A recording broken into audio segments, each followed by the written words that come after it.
Welcome to my YouTube channel. अनि आज चाहिँ हामी 220 पल्सरको चाहिँ इन्जिन ढर्र गरेको थियो। अनि त्यसलाई हामीले एउटा फुल बडी ब्यालेन्सर चेन्ज गरेका छौँ होइन। यसको चाहिँ पुरानो चाहिँ यस्तो हुन्छ, तपाईँको ब्यालेन्सर फेर्दा पनि ऊ भएन भने चाहिँ यो सेटै चेन्ज गर्नु होला। यो बेरिङ यसको चाहिँ तिरपट छ, यो बेरिङ यस्तो तिरपट छ पुरै।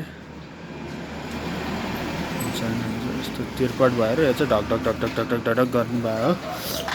यो चाहिँ सेटै फेर्नुपर्छ है त गाइज।